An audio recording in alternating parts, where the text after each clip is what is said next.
Even the YouTubers. Why is it echoing here? Sounds like I'm echoing.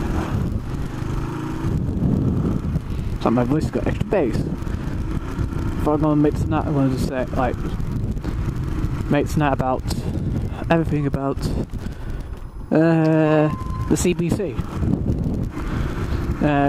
Compulsory bike training. Basically, well, what is a CBT? Well, it's your compulsory bike training. If you want to go ride a moped, 50cc 125 moped, depending on your age, or 50cc or 125 motorcycle, again depending on your age, whether you're 16 or 17 or above. And you need it for you to legally go on the road. But you go on the road with L plates. Lights, I see.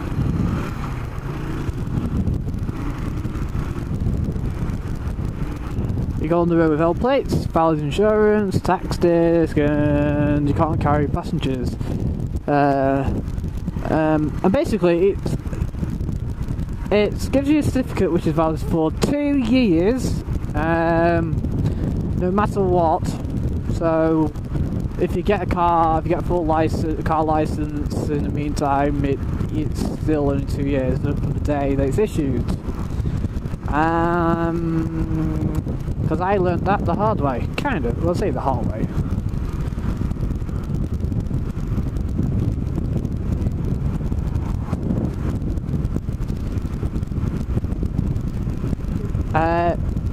And basically, the testing is a 1-day course.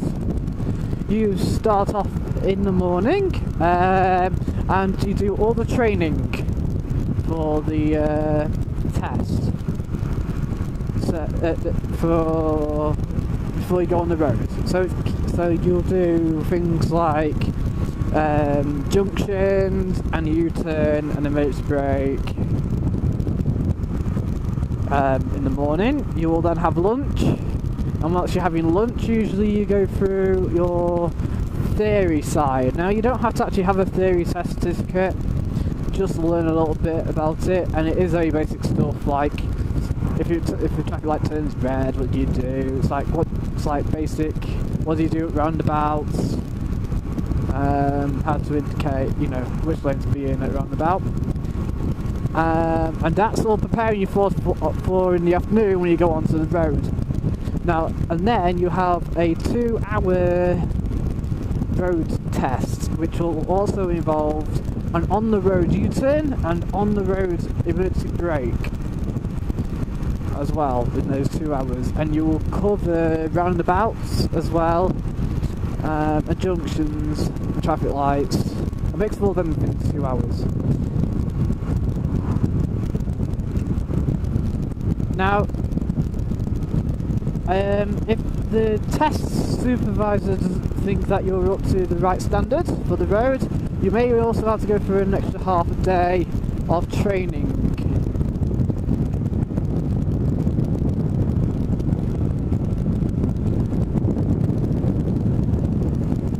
And that's basically what CBT is. At the end of the day, you will either be passed, or you may need another half day or full day's training, depending on how bad or good you are. Obviously, if you're good, you'll pass. CBTs tend to take place all year round. They all take place all year round. And you'll do your practicing in an empty car park or a natural ground set aside by the trainers. Or or where I did it, which was in a school car park and AstroTurf field. That's where you'll do the training.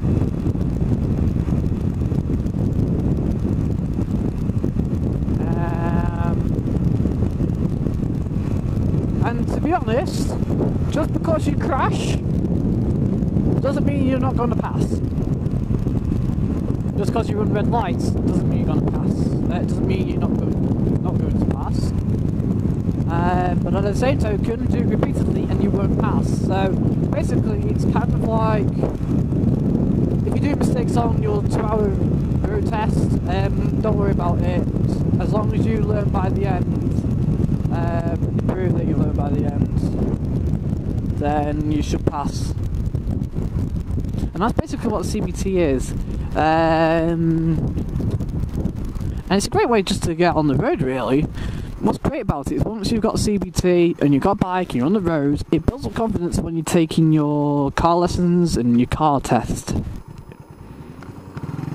Because when I came to take my did my driving lessons, it only took me 16 lessons, if that. It was like 1 lesson per every subject of the car. And then I passed my driving test first time.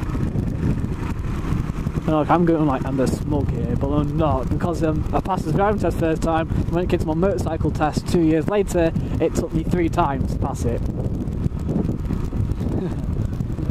It does tend to be a look at the driving test, though. So yeah, keep that in mind.